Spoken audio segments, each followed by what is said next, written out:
Whosoever possesses this, thou shall be granted the power of gaming gods. Today I have something exclusive to show you people. This is one of the fastest gaming CPU available right now in the market. AMD's all new 9000 series X3D cache variant of the CPU. I know you guys have been eagerly waiting for this content, and in fact I've been getting so many comments also in my recent videos asking when is this new 3D cache variant Ryzen CPU's review is coming out.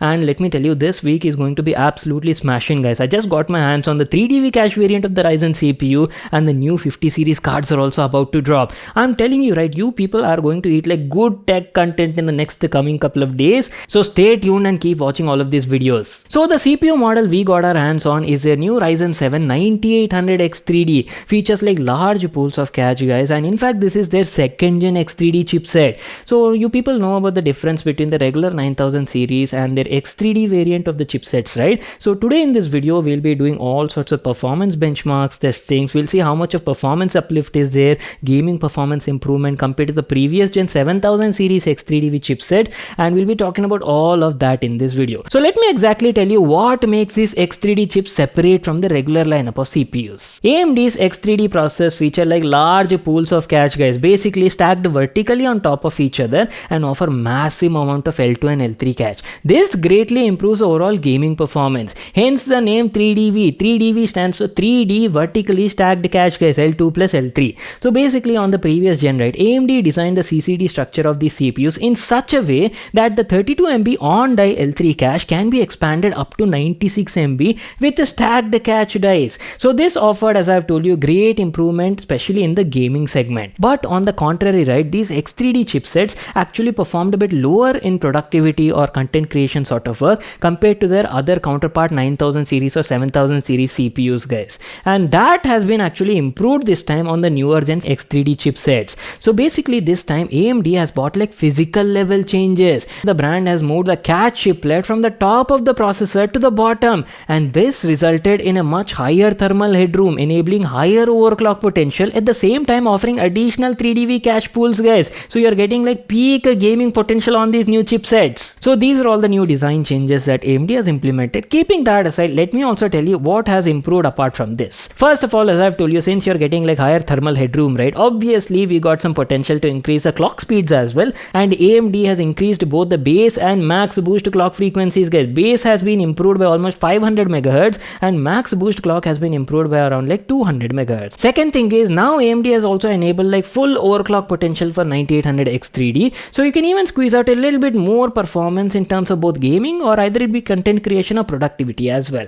Also, this new chiplet design has removed a bit of limitations which we were facing in the previous gen, basically in terms of productivity workloads and content creation, thus offering improvements not only in the gaming section but also in the content creation and productivity workloads as well. And last but not the least, they've also bumped up the memory support in DDR5 section from 5200 MHz to all the way up to 5600 MHz. So that basically sums up and gives you a brief idea on what exactly is new on the 9800X3D chipset, right, in 2025. So now what I'm gonna do is I'm gonna install this CPU in my test bench setup, and we'll be doing some benchmarks, guys. We'll run some applications like Geekbench, Cinebench, and obviously we'll also play some games at different resolutions and see what sort of improvements we can see, and we'll obviously talk about performance uplift and also generational performance improvements compared to the previous gen, and also compare it to the competition available right now in the market. So before we get started with the benchmarks, first of all let me tell you about the tech specs of this CPU. Ryzen 7 9800X3D is still based on their Zen 5 architecture and is basically an 8-core 16-thread CPU with a base clock of up to 4.7 GHz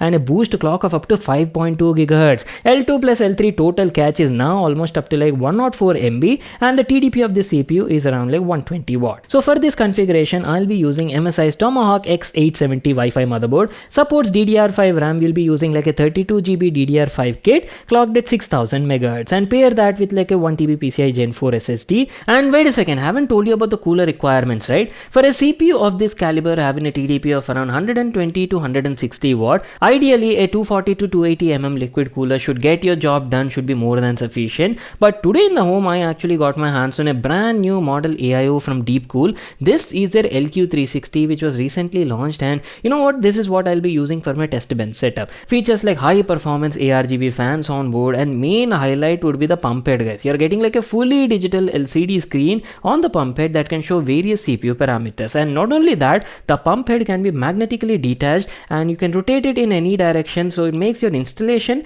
quite easy and convenient. Lastly, if you talk about the GPU that I'll be pairing with this CPU, see, initially I wanted to use like a 40 series GPU only, maybe like a 4080 or 4090, but unfortunately right now I don't have access to them. That is the reason I'll be using like a 3080, and we'll be doing mostly like 1080p level gaming benchmarks, right? So for that, I believe 3080 would easily get your job done. But don't worry, as I've told you, we will be getting our hands on the brand new 50 series cards very soon. So once we get that, I think we should be able to cook up like the most powerful gaming PC actually on the planet. You know, pair this CPU with a 5080 or 5090, that is going to be devastating, guys.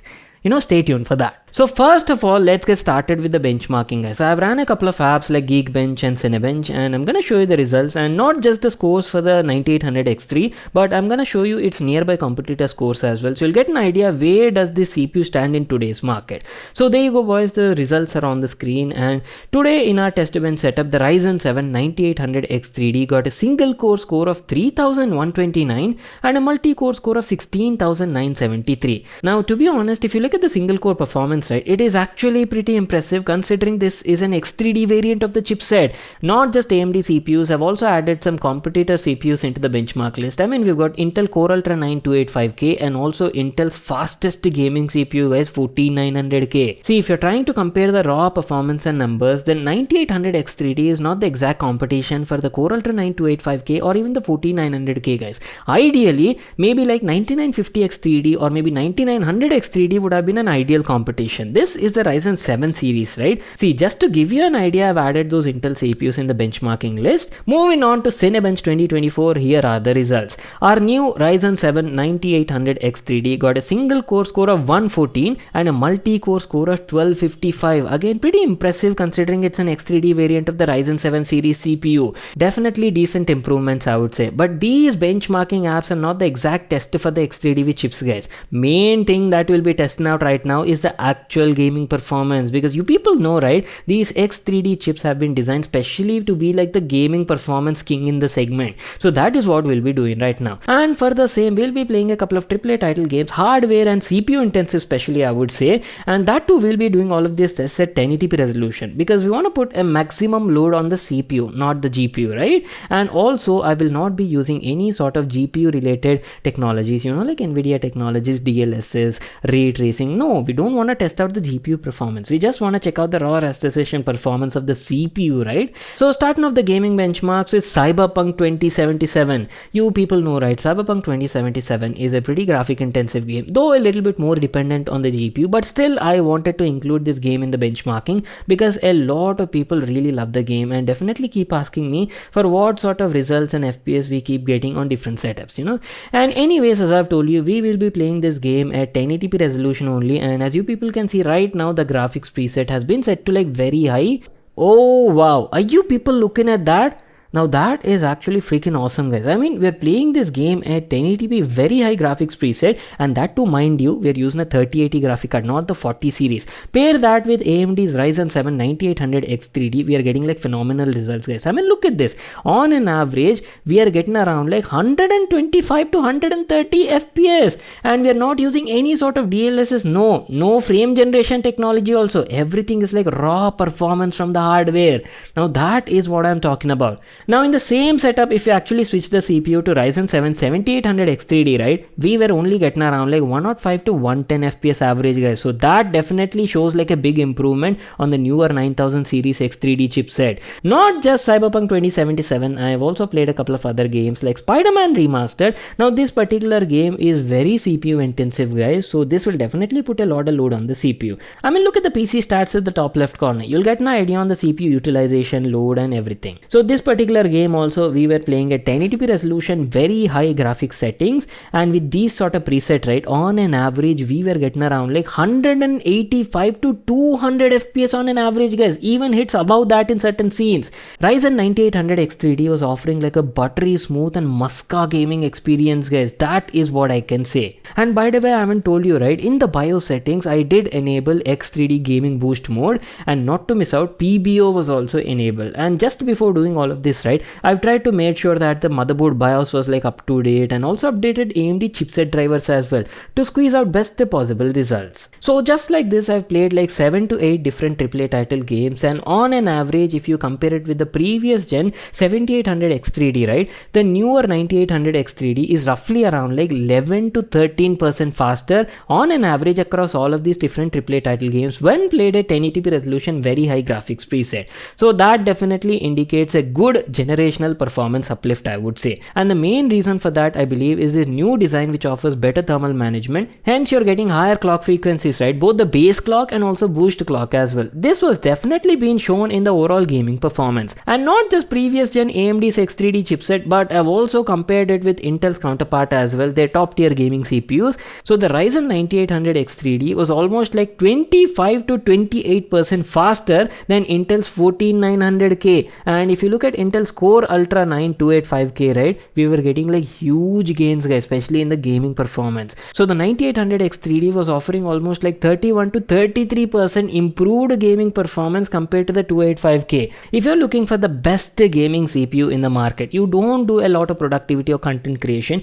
you're specially buying a CPU for gaming purpose only, then around 40 to 50,000 rupees, you can definitely go for this. See, if you're coming from a 3000 or 5000 series CPU directly to this 9000 series X3D chipset, right, you will see a massive performance improvement, guys, and that would definitely be like a worthwhile upgrade. Again, as I've told you, if your requirement is both gaming and also content creation and productivity, it is better to hold off for now, because AMD will also be launching the Ryzen 9 X3D variant of the chipsets, guys, 12 core and 16 core edition as well. So that paired with large pools of cash is going to offer you best of both worlds. Also, I've told you, right, I'm using a brand new liquid cooler from Deepcool LQ360, which features like a fully digital LCD display on the AIO pump head. This is how it looks like. You're getting a beautiful ARGB lighting all around the pump head, and it is magnetically detachable, so that makes the installation super convenient, guys. You can easily rotate the display in any direction just like this. And on the display also, you're getting lots of CPU parameters. It shows you CPU temperature, CPU's clock frequency as well, how much power it is utilizing, and also overall load and utilization. Pretty nice and quite informative, I would say. But unfortunately, it is not customizable, so that means you cannot change the display over here. It is fixed and only can show these parameters. Well, that is pretty much it. Time to wrap it up. Our hands on with AMD's all new Ryzen 7 9800 X3D chipset. I hope you people got all the information you're looking for, all the tech specs, and also what kind of performance you can expect, including the benchmarks as well. If you all enjoyed watching it, make sure to smash that like button and subscribe to my channel for more such awesome videos. And I'll see you all in my next one.